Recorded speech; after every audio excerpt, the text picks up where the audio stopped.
Thank you, Jack, for the very kind introduction. I'm very privileged to have you introduce me.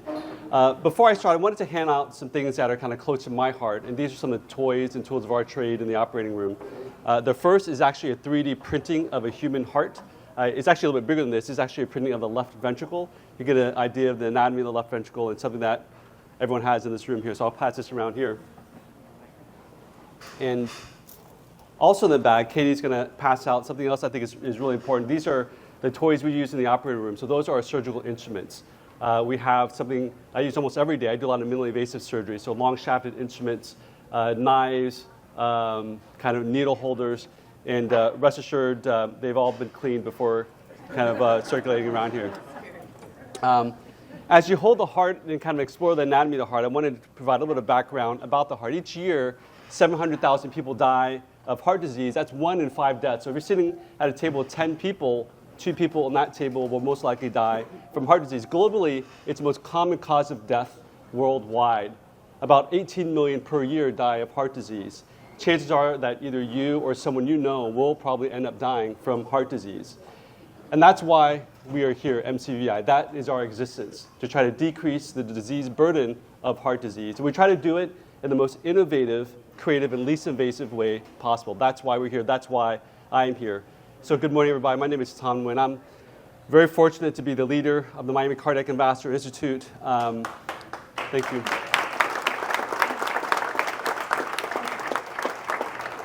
And my goal this morning is really just 3 things. One, who I am, and that's probably not as important, but why that might be relevant to MCVI and why that might be relevant to our beautiful community, Miami. Why I chose to become a heart surgeon, that's a question people ask all the time. And then lastly, why I'm super excited about MCVI in Miami. So who I am and why that's relevant, I think, potentially to MCVI and possibly to Miami. Dr. Ziffer alluded to a little bit that I'm an immigrant. My birth began at the end of the Vietnam War. We have very proud veterans here, and just a round of applause for the veterans and everything that you all do. Miami is very much of an immigrant community and city, and for me that word resonates a lot in almost every fiber of my body. As an immigrant, that's my life philosophy. That's kind of who I am. We were poor growing up. We came to the United States with essentially nothing. The teachers thought I was delayed because I didn't speak English. I was put in like ESL, and then eventually kind of worked my way through. I was very lucky. My parents worked 2 jobs. Eventually at 3, my biological mother left. My dad raised us by himself. He was working at convenience stores. He got shot in the chest, and we somehow made it through all that. I didn't speak English, so I actually learned how to speak English by watching Tom and Jerry, and some of you guys might know this story. So when my parents became naturalized, they said, hey, choose an American name. My birth name was T-U-Y-N, Nguyen. I chose Tom from Tom and Jerry, not knowing that Tom is short for Thomas, and my parents didn't really care. They just choose some name. So it's funny, on my form it's actually Tom, and sometimes people sneak in Thomas, but it's actually Tom and not Thomas. But a lot of times when I tell that story, people are just glad that I didn't choose Jerry as a name, because I don't know, I guess people identify with the protagonist, Tom, more than that. But growing up, my dad taught us, our family, a lot of different things. And probably one thing that he taught us was that, one, sacrifice what you believe in. And at the time, it was his kids, and he gave almost everything for his kids. He taught me how to dream big, taught our family how to dream big, taught us how to be creative and how to persevere and to never, ever give up. We went on to different medical schools. I went to Rice and eventually went to Johns Hopkins, as Dr. Ziffer mentioned. I was at Stanford and then Columbia, chief of cardiac surgery, a lot of different places. But why is this relevant? This is relevant, I think, because I'm standing here as a leader of the Miami Cardiac and Vascular Institute and in front of all the community leaders here, and thank you all for coming. Because I think in many ways it's really this implausible story. Who would have thought that this little 5-year-old kid who didn't speak English, who kind of struggles with delayed classes, will be standing here leading a phenomenal institution and speaking in front of all of you. So I feel very blessed, and that really is an incredible plausible story. But the reason why that's also relevant is because that implausible story translates to almost everything I do, because I'm a big believer in the underdog. I'm a big believer in those who everyone has given up on. And these are our patients. So for those patients are the sickest of the sick, where people have given up on them. Patients who are complex and hospitals don't know where to send them to. That's where we step in. That's where we step in to try to do our best. Myself, and also that's a culture at MCVI So similar to my father, when I was young, at MCVI, we believe to sacrifice in what you believe in our patients, to dream big, to think innovatively, to do research, to be creative, to persevere, and ultimately to never give up. So a little bit of background of myself, who I am, and how that might link into maybe MCVI and the community here at Miami. The second question I get a lot is, why I became a heart surgeon. It's an interesting story, and my bias, becoming a doctor is such a magical gift. I've always been a big fan of science, and in medicine, you use science to heal people. And in medicine, if you come to my office, you will tell me things that you might not tell your significant other or your spouse. In medicine, we do an exam on you, and we see parts of your body, and we have the privilege to touch parts of your body to try to heal you. But more important than that, in surgery, we get to see parts of your body that no one has seen before. We get to take organs out and put it back together again. Dr. Zinner is a cancer surgeon. He takes cancers out, rearranges the organs, and puts it back together again. That's phenomenal. That's such an honor and a privilege to do. For me, heart surgery was even all that and even a little bit more, because it's the heart. It's kind of what defines you. We all remember our first heartbeat, and we get a chance to stop the heart for the very first time. Many of you are 50, 60, 70, for the past 50, 60, 70 years, your heart's been beating, but for the first time, when we come to our operating room, we stop your heart, we do kind of crazy things to it, we put it back together, we make it better, and we restart the heart again. And it's pretty routine what we do, we just kind of do that, but we step back a little bit, it is kind of a very magical process to do. And that's why I find the allure and the draw to becoming a heart surgeon, and I feel very privileged to be able to do that every day. So I really try every day to be the absolutely best cardiac surgeon that I can be, as well as the best leader that I can be. Number 3, why I'm excited about MCVI in Miami. I'll list 5, but there are more. One is the partnership with FIU. I spent my entire career in academia, and that's what I believe in. I believe in research and innovation and progress, and I always talk that if we're doing the same thing now that we're doing tomorrow or 5 years from now, we're not making progress. We, as a culture, as humanity, we need to continue to progress, and we can only do that with innovation and academia. So the relationship with FIU is very special to me, and something that I'm very honored to be involved with. We, Baptist and MCVI, will be the first local statutory teaching hospital for the FIU Herbert Wortham College of Medicine. I think it's rare in anyone's career, academic career, any career, that you get to actually witness and be involved with the birth of an academic medical center and be involved with the ingredients of putting it all together. This is very special, and I'm convinced 5 years from now, we're going to all look back and we're going to be amazed by the phenomenal things that are happening at FIU and Baptist and the whole medical community. So very excited about that. Number 2, we're in a restaurant. We know Michelin stars are really highly rated, and 3 Michelin stars are really highly rated. And 3 Michelin stars is tough to get in any kind of restaurant industry. In fact, no restaurant in Florida has 3 Michelin stars. But actually what's even harder to get is 3 stars in the SCS database. So the Society of Thoracic Surgery ranks hospitals according to other hospitals across the system. And last year, we actually received 3 stars for coronary artery bypass graft, which is the most common operation that we do. That's when someone gets a heart attack.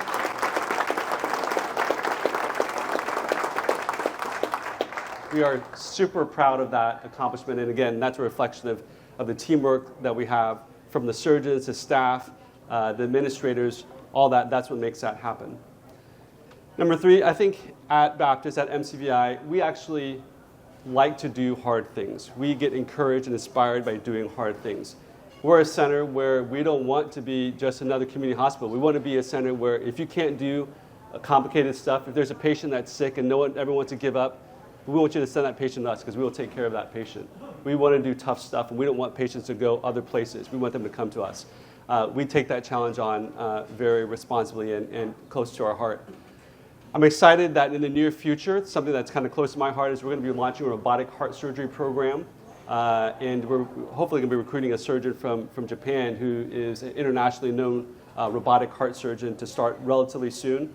Something that I toy around with and thinking creatively and thinking big. It's a concept of telesurgery. So you can imagine with robotic surgery, you essentially sit at a console and the robot is actually by the bedside. So we can imagine that potentially you can be sitting in Miami and then operate in parts of Florida that might not have access to the robot. You can be in Miami and then operate in parts of the country that might not have access to the robot, or sit in Miami and operate in people across the world who might not have access to the robot. That's a way for us to scale our talents here to the communities that might not have access to it. Number 5, something I'm super excited about, very brief communication, brief kind of discussion. It's a super hot topic that's been in the media right now. It's AI. For the sports fans out here, AI is not Allen Iverson. It's actually artificial intelligence. And it's been said that AI will be more transformative than electricity. I guarantee you 2, 3, 4 years from now, our world will be dramatically changed by AI, and it already has. There's a lot of AI in what we do already. We recognize that. I recognize that. I want to jump on that bandwagon and help lead that forward. There's no really innovative center in Miami that does that. There's no connection with technology and healthcare, and I think we have the potential to do that to kind of propel us forward. If any of you want to talk more about that and support that effort, please reach out to us. It's something that's at its infancy, but I think it does have a lot of future to do things. I'll give you an example. So imagine if you had a friend that was the best doctor in the world that read absolutely every journal that you could think of. Imagine if you walked into a bookstore and got a New York Times bestseller, but that book was not written by a human being. Imagine if you had a composer who's listened to every score that's ever been written, or a painter that's actually seen every painting that's been painted. But imagine this is your friend. He's available, or she's available to you 24/7, 365 days a year, and you don't have to buy him or her birthday gifts or Christmas gifts. This is the power of AI, and it's coming. It's actually, a lot of this technology is here today already. It's here. So again, mark my words, I think it's going to be here relatively soon. These are 5 examples why I'm excited about MCBI in Miami. There are many more. But the main thing is that we believe that Miami deserves the best cardiovascular program in the country. At Baptist MCBI, that's our purpose. And that's our existence. As I end, February is Heart Month, as many of you know. I'm obviously biased, and I think that heart is a magical organ. You know, there are many songs and poems written about the heart. Your heart can be happy or sad. It can be empty or full. When you look into the eyes of a loved one, your heart rate can go up fast. It can race and sometimes even skip a beat. It's magical. That's what we get to do and treat every day. So with that, I want to end with kind of 3 trivia points about the heart that many of you may or may not know. The heart is an incredible workhorse. It beats over 100 times per day, 2.5 billion times in a lifetime. As some trivia, the animal with the slowest heart rate is the sea turtle. It has 4 to 6 beats per minute. And the hummingbird has the fastest heart rate, close to 1,500 heartbeats per minute. What a range, right? The heart is a powerful pump. It pumps about 2,000 gallons of blood each day. And since the beginning of this talk, you all have probably pumped about 15 gallons of blood throughout your entire system through a complex vessel capillary network that spans almost 60,000 miles. That's 2 times the circumference of the Earth. I mean, that's incredible. And doing that when you're 70, 80, 90, 100, it's doing that your entire life. So again, a hugely powerful organ. The third bit of trivia, we might know this, laughing is actually good for your heart. Laughing actually decreases a lot of your stress. It dilates the blood vessels, improves blood flow. So with that, I think it's imperative that I actually provide one joke. Why did the heart break up with the stomach? Because it couldn't with the spleen, because it couldn't stomach the relationship anymore. And with that, actually made your heart a little bit healthier, believe it or not. One story, and I'll wrap up. John was 65. He had family, he had a daughter. He was riding his bicycle with his wife, and he was racing home. He came home 10 minutes before his wife got there. He came home, went to the kitchen, and he suffered a cardiac arrest. 10 minutes later, his wife showed up, and he was dead. He had a cardiac arrest. They did CPR, called the ambulance, eventually brought him to the hospital. We actually initiated a hypothermic cooling protocol. He was cooled down to about 32 degrees for about 24 hours, and eventually did bypass surgery on him. He had an uneventful recovery, eventually was able to go home, and was able to celebrate his daughter's wedding. This might sound like an implausible story, but this happens almost every day at MCBI by the team that takes care of many of our patients. So this is the special things that we do, and that's just one small story. As I wrap up, I think it's a time for reflection, and especially since it's Heart Month. I circulated a heart around to the table. It's a 3D print of a human heart, and for full disclosure, that's actually a 3D printing of my heart. My family has a history of coronary disease. My dad passed suddenly when I was 65. All my uncles had bypass surgery. So that's my heart. I did a screening coronary CT, and I figured, hey, let's do a 3D printing. But the reason why I think it's important is, as I trusted many of you holding my heart in your hands, the hope is that you'll trust MCVI and Baptist to take care of your heart and the hearts of your loved ones in the most innovative, creative, and least invasive way possible. I'll end with one quote from Confucius. Wherever you go, go with all your heart. Again, I want to thank you all for really the privilege of being here.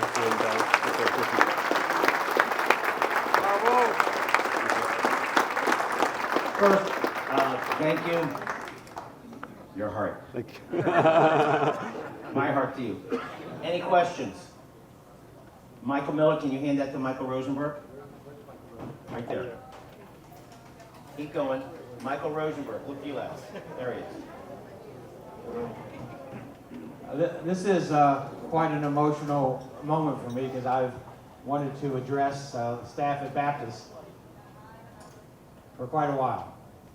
I believe most of us have driven by those big buildings on Kendall Drive and 87th Avenue and don't think much about them, and the army of people working inside 24 hours a day, 7 days a week, sort of out of sight and out of mind, till the day you need them. For me, that day was January 10th, 2017. That was the day I was in the operating room at Baptist Hospital, undergoing a 7-hour triple bypass operation, as a week before it was discovered that the main artery was 100% blocked, and the other two were 90% blocked. 10 hours after the surgery, while I was recovering in the ICU, alarm bells started ringing. As unknown to me, as I was completely out of it, I suffered a code blue event. The EKG showed flat line, so I suppose I died. But only for a few minutes, as the amazing staff and doctors brought me back and miraculously added 3 stents to the bypass surgery. Somehow it worked, and I'm here. During my 2-week stay at Baptist, I was surrounded by excellence, from the doctors to the staff to the room attendants, people working there from countries all over the world, working on that magical spot, Kendall Drive and 87th Avenue. They were laser focused on helping me recover, all of them with a spirit that was just uplifting, encouraged me to be strong in my recovery. Wonderful people, all strangers, who had just excellent care. I can never forget the ICU nurse that first ran in when my heart stopped and started pounding on my chest to keep me alive as he waited for the blue team, the code blue team, to assemble. His pounding kept me going. His name is Jose Castro, and we go out to lunch once a year as my way of saying thank you. So, Dr. Nguyen, I don't have a question, I have a sentence. When I drive by those buildings now, all I can think of is how I wouldn't be here if not for the excellence of your beautiful staff. And I thank you for all the lives you have saved and are going to continue to save.